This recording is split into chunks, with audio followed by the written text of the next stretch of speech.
Bom dia a todos, muito obrigado pela presença. Nós vamos dar continuidade às nossas reuniões científicas, essa é a terceira reunião científica do ano. Nós já tivemos uma primeira que passou toda a nossa programação, a segunda foi sobre vacinação, onde tivemos aí palestras bem interessantes, e agora estamos na terceira, onde nós vamos falar sobre urgências e emergências médicas, protocolo nas empresas. É muito importante para nós esse evento, essa reunião, onde vai ter um debate bem interessante sobre a questão de urgências e emergências médicas. Trouxemos profissionais aí muito qualificados que vão fazer o evento fantástico. Eu vou passar a palavra ao Dr. Carlos Brandini. O Dr. Carlos Brandini vai ser o coordenador desse evento, coordenador da mesa. O Dr. Carlos Brandini é médico do trabalho, faz parte da nossa sociedade, né, da PANTE, e proprietário da Vida Emergências Médicas, que está conosco também participando nesse evento, ou dando patrocínio nesse evento. Dr. Carlos, seja bem-vindo, passo a palavra, sucesso. Muito obrigado. Bom dia novamente a todos. Ficar mais para o meio. Ficar nessa posição aqui, né? Essa posição aqui para filmar. Tá. Lógico, caminhar e tal, mas há de preferência essa posição para que a gente possa depois colocar no nosso site as apresentações. Obrigado. Então, a todos, o nosso bom dia novamente. Agradecemos os participantes e vamos dar início a essa discussão científica. Aonde esse segmento de setor de urgências e emergências médicas, dentro de uma diretriz compatível com a parte toda de medicina do trabalho. Veja só, o médico do trabalho ele está praticamente envolvido em todos os segmentos, na indústria, na construção civil, enfim, em todos os segmentos. E aí a urgência e emergência, ela faz parte de todos, principalmente dos programas de prevenção de riscos ambientais, no programa de controle médico de saúde ocupacional, porque a urgência, esse segmento, urgência e emergência, está envolvido em atender os funcionários, as diretorias, enfim, as empresas, as fábricas, tudo que envolve a nossa Curitiba e região metropolitana. Ok? Eu queria chamar para compor a nossa mesa. Antes de tudo, agradecer a PANTE, na presidência aí do Paulo Zétula, que está fazendo um bom trabalho de esforço, muito estresse, etc., fazendo com que aconteça, e a PANTE está crescendo.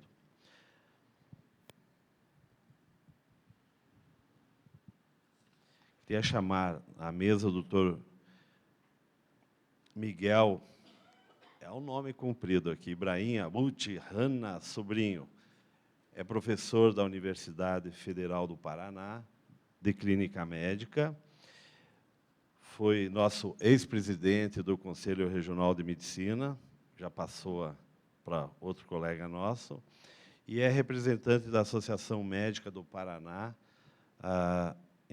aqui em Curitiba. Nosso bom dia, muito obrigado pela sua presença.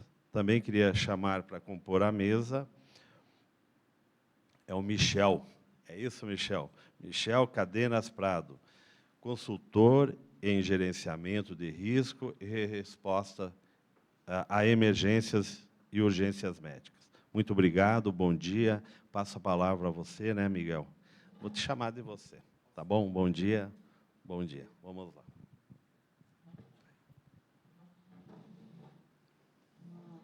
Bom dia a todos. Inicialmente, eu gostaria de agradecer ao Dr. Paulo Zétula, ao Dr. Edevar. Estou aqui em nome do Dr. João Carlos Baracho, que é o presidente da Associação Médica do Paraná, para participar desse evento, trazendo algumas informações e buscando algumas reflexões no contexto da apresentação do Dr. Michel e do Dr. Vinícius a respeito de urgência e emergência. Como nós vivemos numa sociedade que, a cada dia que passa, tem facetas diferentes, que amadurece enquanto uma sociedade cidadã, nós nos defrontamos com diversos desafios que fazem parte do dia a dia de cada cidadão dentro desse contexto da sociedade em que nós vivemos. A urgência e a emergência, elas passaram a fazer parte do nosso cotidiano de uma maneira mais relevante por conta das modificações que nós tivemos na nossa sociedade. A urgência e emergência no que diz respeito ao acidente, ao trauma, à violência, a urgência e emergência no que diz respeito à longevidade maior que cada um de nós tem oportunidade de ter nos dias de hoje, de maneira que, em qualquer faixa etária, desde a criança até o indivíduo mais idoso, o homem e a mulher, nós estamos sujeitos a desenvolver ou a nos submetermos a um processo que possa gerar um atendimento mais urgente, de emergência ou de urgência. E a estrutura para que este atendimento possa ocorrer não depende de um profissional.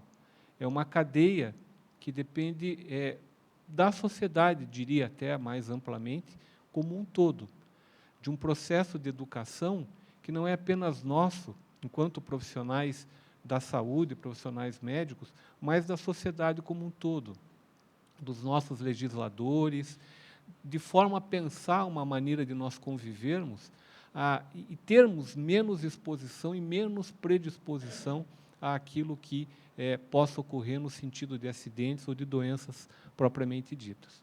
Por conta disso, a Associação Médica do Paraná, em conjunto com a APANTE, e com todas as sociedades de especialidades, com todas as suas regionais, e com as universidades constituídas no Estado do Paraná, fundaram a Universidade Corporativa da Associação Médica do Paraná, acreditando que um dos mecanismos de enfrentamento de qualquer tipo de agravo que acometa o cidadão, a sociedade de uma forma geral, é a educação. Em cima deste contexto é que nós buscamos hoje discutir com os senhores como se um modo, uma maneira de se fazer educação para o profissional médico no que diz respeito à urgência e emergência. Quando nós fomos avaliar a resolução do Conselho Nacional de Residência Médica de 2006, essa resolução ela dispõe sobre requisitos mínimos de programas de residência médica e apresenta outras providências. E um dos programas de residência médica discutidos nessa resolução é o Programa de Medicina do Trabalho.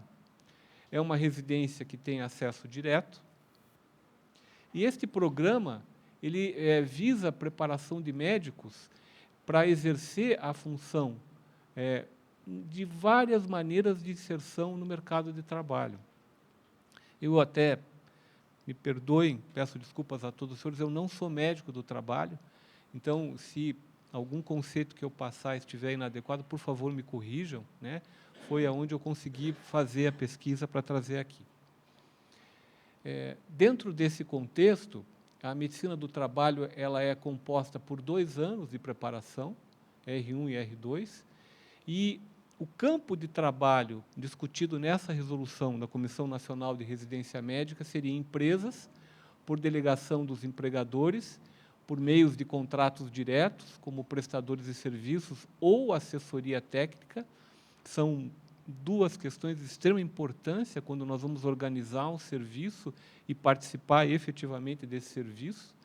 Na rede pública e privada, serviços de saúde, participando da ação integral à saúde dos trabalhadores, portanto, olhando o indivíduo como um todo, não apenas dentro daquela especificação na qual ele está inserido na sociedade, visando a promoção, a proteção da saúde, a prevenção da doença, diagnóstico, tratamento e reabilitação.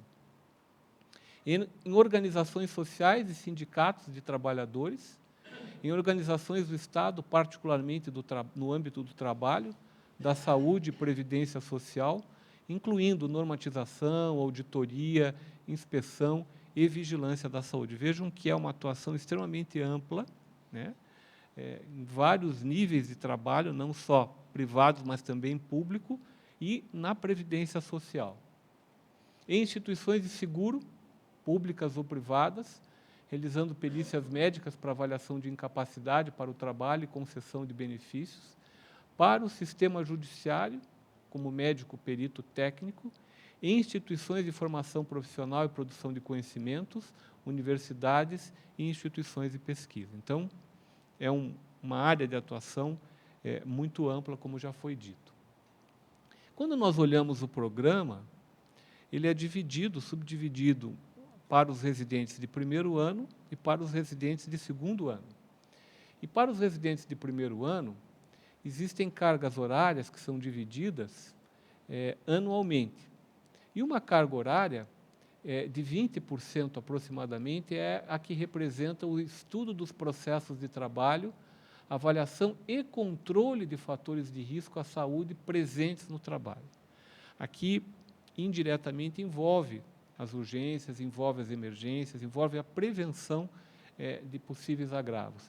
E os locais de estágio são os mais variados possíveis, desde o âmbito do Sistema Único de Saúde até os lugares em que há discussão de engenharia, segurança e medicina do trabalho, escolas públicas e privadas, prestadores de serviços especializados, organizações sindicais e assim por diante. Também é destinado uma carga horária de aproximadamente 20% para a discussão de unidade de urgência e emergência, 20% para unidades de cuidados de rede básica e 5% para cuidado secundário e terciário, aí visando a promoção e proteção da saúde, a prevenção, o diagnóstico, o tratamento e a reabilitação. Portanto, o que nós temos de formação na residência, segundo o programa do Ministério da Educação e Cultura, é de 20% da carga horária em urgência e emergência. Ainda completa a carga horária com ações educativas, referentes à capacidade formação e capacidade em saúde do trabalhador, também em lugares dos mais variados. Quando nós vamos verificar qual que é o curso obrigatório, veja que nós temos o controle de infecção, a epidemiologia, a bioestatística, a metodologia científica, fundamentos em ergonomia, ética médica, bioética, e isto deve também compor 20% da carga anual. Mas nós não temos a obrigatoriedade de uma formação, de um curso de capacitação em urgência e emergência. Quando nós vamos olhar, por exemplo, a área que eu atuo, que é a clínica médica, também não há, na residência de clínica médica, nos programas credenciados pelo MEC, obrigatoriedade de nós termos uma formação em termos de carga horária teórica de urgência e emergência. Eu trabalho na Universidade Federal do Paraná e, no departamento de clínica médica, o estágio do 6º ano, ele tem apenas uma inserção de 1/4 de urgência e emergência. Todo o restante não é nesta área. Então, nós vemos que há realmente talvez um descompasso na formação e mesmo nos programas oficiais com a realidade, com o que nós vemos no âmbito da sociedade no dia de hoje. Quando nós vamos para o 2º ano, também existe uma mudança de enfoque, mas o enfoque agora é para o hospital secundário e terciário, aquilo que era 5% no primeiro ano, ele vai para 20% no 2º ano. A questão de perícia, reabilitação profissional do INSS, 10% da carga horária de trabalho. O trabalho de coordenação de saúde no SUS, nos serviços especializados em engenharia e segurança e medicina do trabalho, empresas públicas, 20%. Também 20% de atividades educativas. E as atividades educativas de formação na rede, de orientação e capacitação, 10%, um pouco mais. Nenhuma atividade de urgência e emergência direta, nesse caso. Quando olhamos os cursos obrigatórios, 10% da carga horária anual, temos higiene do trabalho, fundamentos de toxicologia, fundamentos de segurança no trabalho, e os cursos optativos são variados, inclusive ocupando algumas áreas de especialidades médicas, como a dermatologia, a pneumologia, a hematologia, a otorrinolaringologia, a neurologia, mas também sem um enfoque dedicado especificamente à urgência e à emergência. Eu trago aqui uma resolução que está sendo elaborada pelo Conselho Federal de Medicina e que está aberta para sugestão até o dia 18 de maio, até solicito que quem puder colaborar envie as sugestões, né? E essa resolução, ela tem alguns pressupostos que eu procurei, até me perdoem o slide um pouquinho maior, no qual ela está se baseando. Ela não está pronta, né? Até o dia 18 de maio haverá a possibilidade de interação, de participação, mas ela parte de uma premissa que é obrigatória a implantação nos ambientes de pronto-socorros hospitalares de um sistema de classificação de pacientes de acordo com a gravidade do agravo, a saúde que apresentam, que deve ser realizado por profissionais capacitados, não podendo o paciente ser liberado, encaminhado a outro local, sem ser consultado por médico do setor.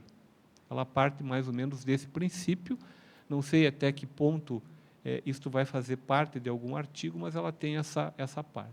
E ela já começa a trabalhar a questão do pronto-socorro. Mas quando nós vamos olhar o âmbito da urgência e emergência, ele começa muito antes, como o nosso colega, futuro médico, daqui a pouquinho, o Dr. Michel Cadenas, vai nos falar.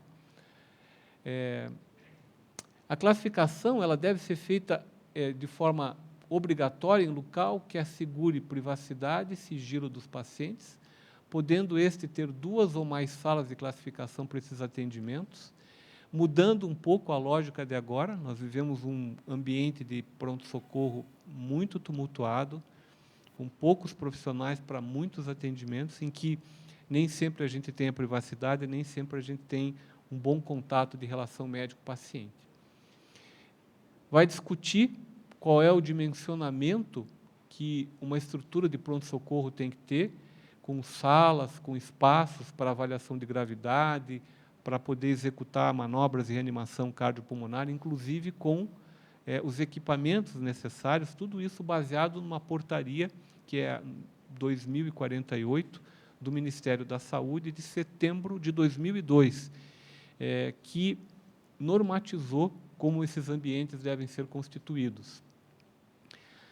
Haverá um cálculo para o número de profissionais que estarão presentes presencialmente e profissionais de sobreaviso. Dentro desse contexto, a quantidade de médicos vai ser baseada em fórmulas recomendadas pela literatura especializada, e a base dessa fórmula está nessa resolução 2048, de 2002. Da mesma maneira, vai disponibilizar ou vai tentar normatizar a forma como o número de médicos devem estar lá, o número de consultas por hora, no cálculo anual. Da mesma maneira, dependendo do movimento que a região tenha, ou que o pronto-socorro atenda, o número de comunidades atendidas, o número de cidadãos atendidos por aquele pronto-socorro, a dimensão do número de salas será baseada também nisso. Um médico para cada 8 pacientes nos leitos de observação, por turno de 6 horas. Se calcula que 10% dos pacientes que serão atendidos possivelmente precisarão de um período de observação num leito específico. Isso vai ter que ser respeitado de acordo com a demanda. E quem definiu isso foi essa portaria do Ministério da Saúde. Então, essa é uma resolução que possivelmente vai normatizar a questão do atendimento no pronto-socorro, mas não, num primeiro momento, pré-hospitalar. Não aquela emergência que acontece na empresa, que acontece em casa, que acontece com o trabalhador, seja desempenhando suas funções ou mesmo fora dela. Este é um gráfico que serviu de norteador para essa resolução, dando ideia, mais ou menos, da classificação pré-hospitalar de risco que cada paciente vai ter, da forma como a recepção estará, o tempo de espera, e a forma de encaminhamento, de acordo com a classificação e a gravidade, o número de profissionais que deverá estar lá. Essa portaria 2048 especifica que profissionais obrigatoriamente deverão estar num pronto-socorro presencialmente. Da mesma maneira, para aqueles casos que não são tão graves, o número de atendimentos que deve ser feito por médicos para tentar atender a demanda de uma forma que as pessoas não esperem desnecessariamente, e procura, inclusive, limitar a carga horária do profissional, procurando não exceder de 12 horas de plantão de pronto-socorro. Essa resolução vai também tentar normatizar a presença de um profissional que vai regular o fluxo, que vai normatizar, vai ter um profissional que vai pensar a questão do fluxo, ele estará de plantão para isso, para fazer a organização desse trabalho. E, finalmente, ela procura recomendar que seja calculado o volume anual de pacientes e se distribua pela carga horária médica contratada dentro desse contexto. Com esse cenário, a Associação Médica do Paraná, a Universidade Corporativa, que foi recém-criada, idealizaram, junto com a Secretaria de Estado da Saúde, um curso de emergências que terá um enfoque inicial para o profissional médico que não é emergencista, para o profissional médico que está na linha de frente, que é formado no Programa de Saúde da Família, ou que não tem uma especialidade constituída, que faça uma medicina de uma forma geral, focado fundamentalmente na atenção primária. E a justificativa para isso é que o excesso de situações de emergência em qualquer momento da nossa atividade profissional é uma realidade. E nós precisamos que esses conhecimentos, mínimos a gente fala, mas que esses conhecimentos, de uma forma geral, possam ser rediscutidos à luz do que nós conhecemos hoje e à luz da dinâmica da sociedade. Os agravos, as formas de enfrentá-los, os equipamentos disponibilizados, as estratégias de abordagem vão se modificando ao longo do tempo. Para nós que já somos formados há mais de 20 anos, essas modificações são muito evidentes. Para aqueles formados há mais tempo, talvez não. E, mesmo sabendo conceitos teóricos, a exposição ao agravo, a exposição a um paciente vitimado de uma situação de emergência, ela faz com que nós tomemos determinadas ações ou que nós nos paralisemos. Eu me recordo, já de cabelo branco, há 2 anos atrás, quando fui renovar a minha carteira do ACLS, que é o Suporte Avançado de Vida, até dentro da universidade, algumas vezes, ministrei aula, mas quando eu fui fazer o treinamento, eu me peguei ventilando demais o paciente. Um instrutor que tinha sido meu aluno, professor, não precisa ventilar tanto. Eu fiquei ansioso com a simulação e fiquei lá ventilando muito mais do que devia. Então, cada um de nós, por mais experimentado que seja, precisa voltar a treinar. Não só ler na teoria, mas se expor. Treinar em boneco, simulação de caso, porque nós vamos dizer, puxa vida, eu tinha dúvida disso, eu não fazia bem feito. A gente perde a mão se não entubar. Eu sei entubar, os senhores sabem, aprenderam a técnica, mas se a gente fica muito tempo sem entubar, na hora a gente titubeia. Não entuba como deveria, por exemplo, né? Não reanima como deveria. Isto precisa ser treinado para cada um de nós, né? Então, a ideia é justamente que nós possamos promover um tipo de internamento visando, né, atender às reformulações atuais do Sistema Único de Saúde, do serviço público, das empresas, enfim, aonde o cidadão estiver, aonde o cidadão possa ter um agravo, que é em qualquer lugar, que ele possa também, como cidadão, ter acesso a um atendimento qualificado, que deve começar, não apenas com o profissional médico é um elo dessa cadeia, mas com qualquer pessoa que possa atendê-lo. Os objetivos, então, para este programa básico inicial, seria reconhecer, avaliar e tratar adequadamente os quadros de emergência e urgência, reconhecer a importância de preservar ou restabelecer o estado mínimo funcional do paciente durante o atendimento emergencial, compreender as alterações da epidemiologia das emergências em cada ciclo da vida, reconhecer a importância da equipe multiprofissional, fundamental, como devemos trabalhar juntos, como devemos ser capacitados juntos, né, com a equipe, desde quem está na portaria, até mesmo aquela pessoa que providencia a limpeza, todos nós somos úteis nessa hora para atender uma pessoa com agravo de saúde, né? Reconhecer as alterações de farmacocinética e farmacodinâmica das drogas que são utilizadas comumente, reconhecer a influência das condições sociais, psicológicas, políticas e culturais sobre o estado de saúde das pessoas na concepção da urgência e emergência.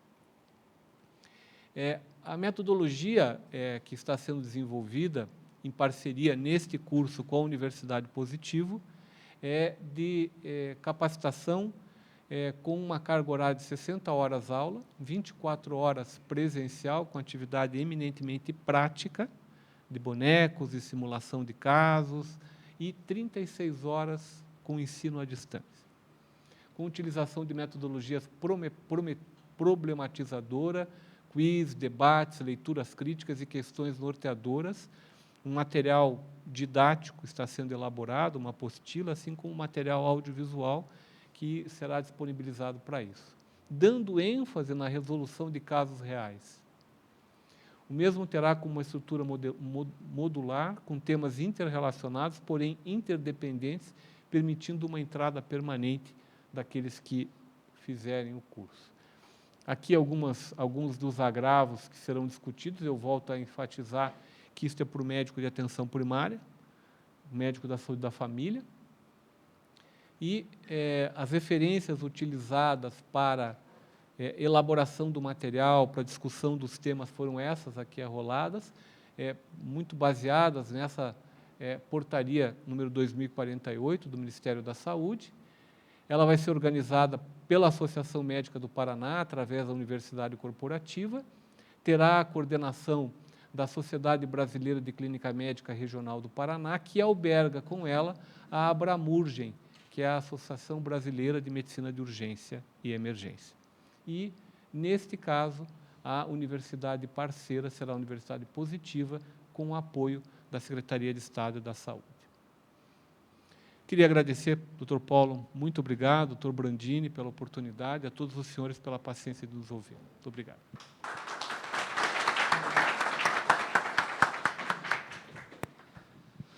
Só um pequeno aviso. O nosso doutor Michel dará continuidade, após teremos um intervalo para o nosso café, e, posteriormente, daí vamos continuar com o doutor Vinícius Filipac, que ainda não chegou, mas estará em breve aí. As perguntas e respostas, vamos deixar para o final de toda a reunião científica. Então, quem tiver alguma pergunta, anote ou memorize para, no final, acontecer. Passo a palavra, então, ao doutor Michel Cadenas Prado.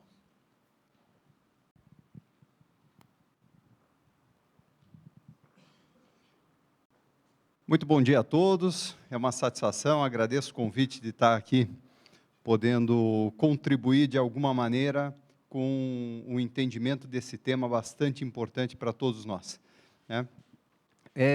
Eu gostaria de fazer uma breve apresentação para que os senhores entendam a abordagem que será feita a respeito do tema.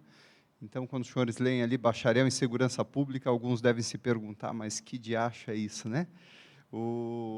Então, resumidamente, eu fui oficial do Corpo de Bombeiros por 12 anos, saí da corporação em virtude do extenso trabalho que eu desempenho no gerenciamento de riscos industriais, formando equipes de emergência nas indústrias, tá?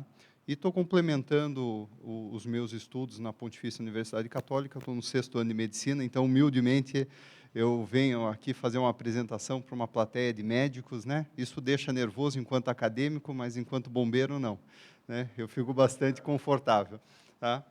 Como o tema que eu vou tratar é da minha especialização, que é gerenciamento de riscos industriais, e basicamente a aula que eu ministro tanto no mestrado quanto na pós-graduação, então eu estou bastante confortável para falar deste tema com os senhores. O ponto de vista que será abordado aqui é o tratamento da causa e não do efeito. É esta a discussão que nós vamos fazer aqui. Foi muito bem apresentado pelo Dr. Miguel a questão do atendimento e da estrutura necessária para o atendimento, mas talvez nós tenhamos que discutir um passo um pouco anterior a este, né? E a primeira pergunta que cabe aqui é como que nós estamos nos portando frente às transformações que temos no mundo, uma sociedade absolutamente dinâmica, em que o desenvolvimento tecnológico e a implementação de riscos sucessivamente vem tomando conta dos nossos espaços, né? A mídia, a educação, as novas tecnologias, a velocidade das informações, a dificuldade na presença de tempo, né? E se a gente para pensar numa evolução simples da telefonia, por exemplo, né? Se os senhores lembrarem, há 20 anos atrás, o telefone, para ter acesso à telefonia, era necessário ficar 2, 3 anos na fila, e o custo de uma linha telefônica era basicamente um carro usado hoje, né? Hoje em dia, o que precisa para ter uma linha telefônica? É um CPF válido. Já me falaram que nem o CPF válido precisa, né? Não há problema. E ainda 3 meses grátis, sem pagar a conta, nem nada. Então, a evolução, ela naturalmente ocorreu. Se os senhores lembram da informática, a evolução da informática, um computador que ocupava metade do tamanho dessa sala era um processador que hoje está presente num tablet, né? Ou uma capacidade de memória extremamente reduzida. Isso, sem dúvida nenhuma, trouxe para nós, na nossa atualidade, uma facilidade de acesso à informação extremamente grande, e o acesso às tecnologias e tudo mais. Mas, em contrapartida, aumentou muito a dinâmica das energias presentes no nosso mundo, nessa transformação de energias e essa grande velocidade de transformação, tá? O acesso à informação é muito grande, muito acessível, mas as pessoas estão cada vez mais ocupadas mentalmente com essa quantidade de informações, e há até um excesso do uso, né? Os senhores sabem tão bem quanto eu que das principais patologias, os transtornos psicossociais dominam a lista de medicamentos mais vendidos aí, seguramente. Isso é um ponto importante, os senhores vão entender mais para frente por que isso faz toda a diferença em urgência e emergência. O futuro disso é inimaginável, né? Quem dos senhores lembra dos Jacksons, né? Lembra os Jacksons? Seus Jacksons chegavam no apartamento, descia e falava: Julie, me veja um café. A Julie ia até uma máquina, apertava um botão e saía café. Eu era criança na época e ficava pensando: meu Deus, quando que eu vou poder apertar um botão e sair café na máquina, né? Poucos anos depois, 10, 15 anos depois, isso faz parte da nossa realidade. Então, o futuro é realmente inimaginável de onde nós podemos chegar com este desenvolvimento tecnológico todo. E eu quero trazer aqui, para resumir o marco histórico, o final da Segunda Guerra Mundial como um ponto marcante que tenha, talvez, significado uma implementação de riscos significativos na nossa sociedade, tá? Esses senhores aqui, que vocês devem conhecer naturalmente, né? O Einstein e o Linus Pauling, eles já na década entre 30 e 50, já falavam nos seus artigos científicos que se a tecnologia continuasse sendo usada da maneira com que vinha sendo usada, o mundo se degradaria numa velocidade muito rápida, né? Pauling foi homenageado por algo que ele escreveu na década de 30, mas que não era interessante naquela crise antes da guerra, tudo mais, ser homenageado por isso. Em 62 ele recebeu o Prêmio Nobel da Paz em virtude desses escritos. E Einstein, em 55, disse: eu não sei nem quando nem como vai acontecer a Terceira Guerra Mundial, mas de uma coisa eu tenho certeza: a Quarta Guerra será a pau e a pedrada. Então, eles basicamente diziam: se nós não soubermos manipular as energias de maneira adequada, nós vamos destruir a nossa sociedade. E foi isso que eles falaram. O final da Segunda Guerra representa um marco do capitalismo em que a sociedade do consumo foi definitivamente implantada, né? Em que o economista Victor Lebow, né, assessor econômico do presidente Eisenhower, disse o seguinte: senhor presidente, nós precisamos estabelecer uma sociedade do consumo. as pessoas precisam consumir, o capital precisa estar em movimento. E, naturalmente, essa implantação no pós-Segunda Guerra Mundial trouxe a necessidade de que as coisas durassem menos ou tivessem uma maior necessidade de troca dos materiais. O que isso significa? O aumento da velocidade da produção e o aumento da industrialização e dos bens de consumo. Tá? Isso é fundamental. Entender. Porque quando a gente olha os acidentes históricos, eu trouxe aqui apenas 5 para a gente fazer uma breve introdução ao tema. Pega em Feizin, na França, em 1966, e houve uma explosão de uma esfera durante uma operação de drenagem de propano líquido. Propano, um dos gases que compõem o gás de cozinha. 18 pessoas morreram e 81 vítimas foram geradas neste evento. Pergunto aos senhores, como introdução ao tema, como que nós atenderíamos essas 81 vítimas geradas deste evento? O operador, ele esqueceu de fazer um procedimento que foi o aterramento da tubulação. Passando em velocidade, acumula eletricidade estática na superfície, uma falha de manutenção da tubulação propiciou um vazamento, não teve o aterramento, a eletricidade estática acumulada, o gás vazando, a chave para a explosão. Em 1966, em Feizin, na França. Vamos a 74, em Flixburg, no Reino Unido, com a explosão desta indústria. Vejam a indústria como era antes e vejam a indústria como ficou depois da explosão da indústria. Certo? 28 pessoas morreram, dezenas ficaram feridas, 412 milhões de dólares em prejuízo, num dos acidentes que marcou a sociedade moderna e fez uma grande modificação no gerenciamento de acidentes industriais maiores. Certo? Uma grande modificação a partir desse evento. E não poderia deixar de citar Bhopal, na Índia, em 1984, que talvez seja um dos eventos mais emblemáticos para enriquecer a nossa discussão aqui, em que foram geradas neste evento, por falhas de manutenção, diminuição da mão de obra especializada. Os senhores provavelmente já ouviram falar deste evento, em que, imediatamente após o vazamento de isocianato de metila, 4.000 pessoas foram vitimadas e mais de 200.000 pessoas foram intoxicadas. E aí pensem os senhores que estrutura de resposta pública ou privada seria necessário para atender 200.000 pessoas numa cidade de 600.000 habitantes. 1/3 da população foi acometida por este evento na noite de domingo, 3 de dezembro de 1984. E aí a gente começa a entender que o atendimento à urgência e emergência ele pode se tornar algo absolutamente complexo se o fator que está causando este evento não for tratado adequadamente. Neste evento, 20.000 pessoas morreram e 500.000 sofreram lesões. Imediatamente foram 4.200.000, mas vejam a extensão de um único evento, uma única explosão numa única indústria, em Bhopal, na Índia. E aí os senhores perguntam, e no Brasil acontecem acidentes? Não.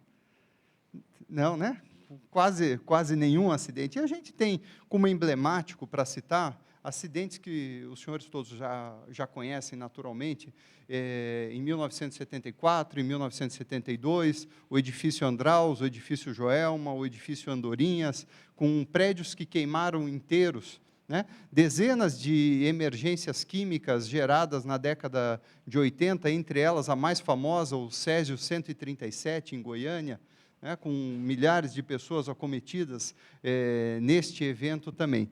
Mas algum dos senhores poderia dizer, não, mas espera aí. Cadenas, em 80, não tínhamos Constituição, 79, Figueiredo, finalzinho da ditadura militar, não havia nada muito bem estabelecido, a Constituição Federal é de 1988, todas as outras legislações vieram depois da Constituição Federal, não havia regulamentação adequada. Então, isso se sucedeu na década de 90, no início dos anos 2000. Mas aí, senhores, como justificar este evento em Paranaguá, em 15 de novembro de 2004, com a explosão do navio Vicunha? Explosão do navio Vicunha, 3 pessoas morreram imediatamente, colocaram em risco cerca de 50.000 pessoas que estavam numa praça comemorando a festa da padroeira da cidade Nossa Senhora do Rossio. e houve uma contaminação em toda a Baía de Paranaguá, em virtude dessa explosão em 2004. Mais uma vez, tivemos aí o órgão governamental que não fiscalizou, a equipe que liberou o abastecimento que não fiscalizou, a liberação da festa a menos de 300 metros do pier de inflamáveis. Eu, na época, fui designado como oficial coordenador de defesa civil para responder à recuperação dessa emergência. E nesta recuperação, o meu comandante me contou que eu ia ficar 2 meses lá. Eu fiquei 1 ano e 8 meses atendendo as 4.000 famílias que foram afetadas na pesca por não poderem atender na área. Então, vejam a complexidade com que tudo isso acontece. E por que eu estou falando tudo isso? Porque quando nós estudamos no mestrado em sustentabilidade da PUC, uma centena de outros acidentes, a gente chegou a uma conclusão muito tranquila de apresentar, que os acidentes todos têm características em comum, todos eles. Em 98% dos casos, nós temos um desses 3 fatores presentes nos acidentes. Ou o acidente ocorre por falha de manutenção, ou por não ter um procedimento adequado, ou por não ter um gerenciamento adequado, uma tomada de decisão. Pega Bhopal, por exemplo, a alta direção da empresa tomou a decisão de cortar custos, reduzindo manutenção, reduzindo o efetivo do pessoal, trabalhando com essa redução. Então, esses 3 pontos aqui, eles são os pontos chaves em 98% dos acidentes, o que nos permitiu, na época, construir a seguinte equação matemática. Não sei se do fundo dá para enxergar bem, mas logo vem um outro slide que vai facilitar. Eu até posso mostrar ela por aqui, que eu acho que fica um pouquinho mais alto, dá para ver melhor, né? O desastre, D de desastre, é função de 2 variáveis, evento adverso e vulnerabilidade. Evento adverso é aquilo que eu não consigo prever que vai acontecer, e vulnerabilidade é o meu despreparo para determinada situação. Tá? O desastre é função de evento adverso e vulnerabilidade, levando a danos humanos, materiais e ambientais, mais prejuízos econômicos e sociais. Tá? E, basicamente, se eu não tenho o mapeamento de áreas perigosas nas empresas, o que acontece? Eu aumento a minha vulnerabilidade. Aumentando a vulnerabilidade, eu aumento o meu desastre. E, consequentemente, aumento os danos humanos, materiais e ambientais e os prejuízos econômicos e sociais. Certo? Então, quando a gente pensa na vítima, a vítima é o final desse processo todo. Né? E quanto mais despreparado eu tiver, maior